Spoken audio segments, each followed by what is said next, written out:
አሁን እኔ የማስተምረው ትምህርት እውነት መሆኑን በምን ነው የምታረጋግጡት?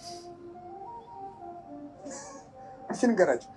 አሁን ዛሬ የሚሰብካችሁ ሰባኪ የዛሬ 2000 ዓመት እንደተነገረው አድርጎ እየነገራችሁ መሆኑን በምን ነው የምታረጋግጡት? በመጽሐፍ ንገሩኝ እንጂ። አቤት በምን?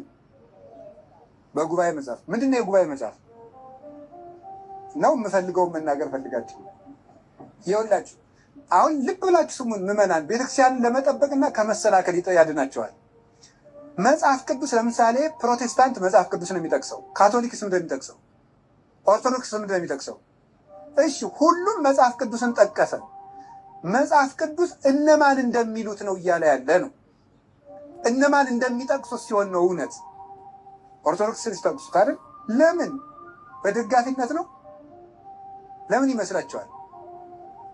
በሰንሰለቶቹ። እስኪ በሰንሰለቶቹ በሉ። ሰንሰለቶቹ እነማን ናቸው መሰላችሁ? ይኸውላችሁ አሁን እኔ ዛሬ የማስተምረው ትምህርት ካስተማሩኝ መምህር ሄዶ ይረጋገጣል። ያስተማሪ መምህራን አሉ። ብሉይና አዲስ ያስተማሪ መካነ ኢየሱስ አሉ። ሊቃውንት ያስተማሪ መንበረ መንግስት አሉ። የኔታ ሊቀ ሊቃውንት መነኮሳት ያስተማሪ መምህር አሉ። ከእነሱ ይለካል። የእሳቸው ትምህርት ከእሳቸው መምህር ታይዶ ይረጋገጣል። የእሳቸው መምህር የዛሬ 100 ዓመት ከነበረ ሊቅ ጋር ይረጋገጣል። የዛሬ 100 ዓመት የነበረው ሊቅ የዛሬ 400 ዓመት ከነበረው ከመምህር ኤስድሮስ ትምህርት ይለካል። የዛሬ 400 ዓመት የነበረው ሊቅ የዛሬ 600 ዓመት ከነበረው ከአባ ጊዮርጊስ ትምህርት ጋር ይለካል። የዛሬ 600 ዓመት የነበረው አባ ጊዮርጊስ የዛሬ 1600 ዓመት ከነበረው ከቅዱስ ያሬድ ትምህርት ይለካል። የዛሬ 1600 ዓመት የነበረው የቅዱስ ያሬድ ትምህርት የዛሬ 1800 ዓመት ከነበረው ከሄሬኔዎስ ትምህርት ይለካል። የሄሬኔዎስ ትምህርት ሄዶ ከአግናጤዎስ ትምህርት ይለካል። የአግናጤዎስ ትምህርት ሄዶ ከዮሐንስ መጥምቅ ትምህርት ይለካል። መጽሐፎቻቸው አለ።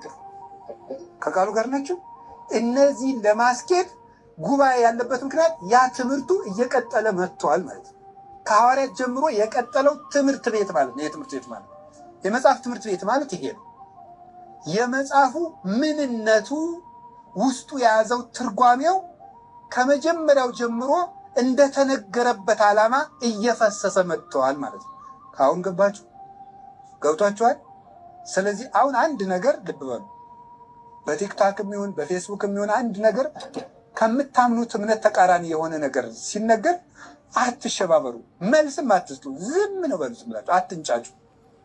ቆይ ማቴዎስ ምዕራፍ 4 ምናምን፣ ሉቃስ ምናምን፣ ሮሜ 8፣ ኤፌሶን 6፣ ገላትያ 7 ሲል አንድ ሰው ቆይ ጥቅሱ የጥቅሱ ሐሳብ አንተ እንደምትጠቅሰው ለመሆኑ ማረጋገጫ ምንድን ነው?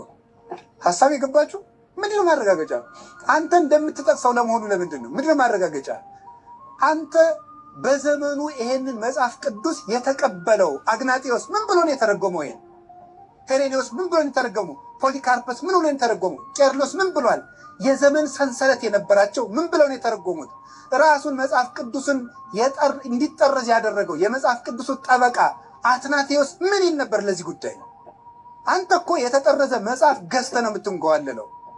መጽሐፍ ቅዱሱ እንዲጠረዝ የጠበቀው ሊቅ ምን ብሎ ተርጉሞት ነበር? እንደዚህ ነው ማለት ያለባቸው።